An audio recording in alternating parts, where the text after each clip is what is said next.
こんにちは、トレイシです。This is your motivational study break with My Nihongo lessons. 皆さん、こんにちは。Today we are going to review the 10 kanji that you have learned so far. So this is the page in our workbook, and I will say the number, and then I will pause. Then I will read the sentence the first time, pause a little bit. Then I'll read it a second time, a little bit slower as I show the pronunciation of the kanji. Okay, you may pause after I say the number, and that will give you enough time to write your answer. And then check it with my voice, and then check it again as I show the pronunciation. Are you ready? Let's get started. 1、大きな口を開ける。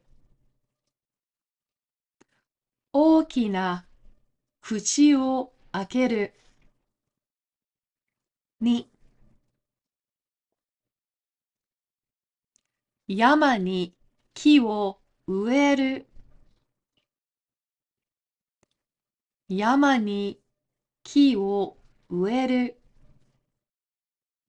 3、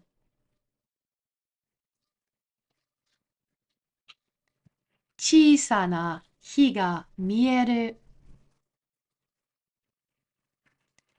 小さな火が見える。4、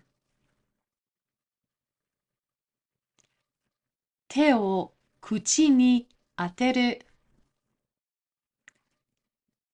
手を口に当てる。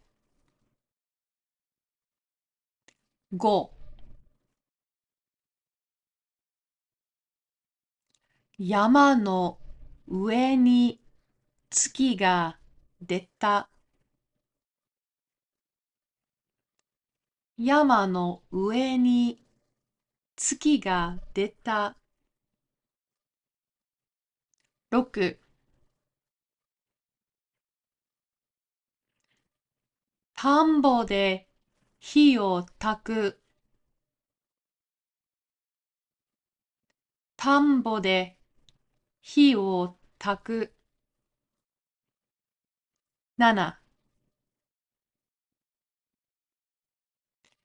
木を集めて焚き火をした。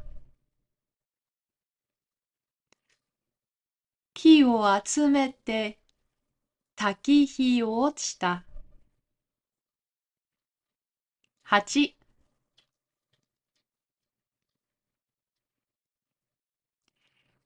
木で犬小屋を作る。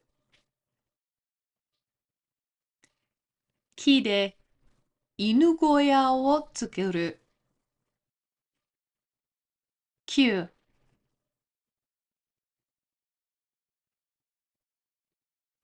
大きなお月様。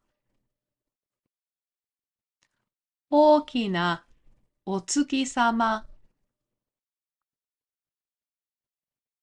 10、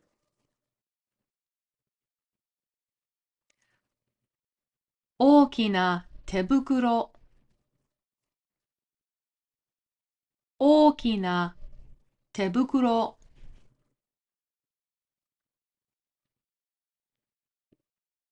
How did you do?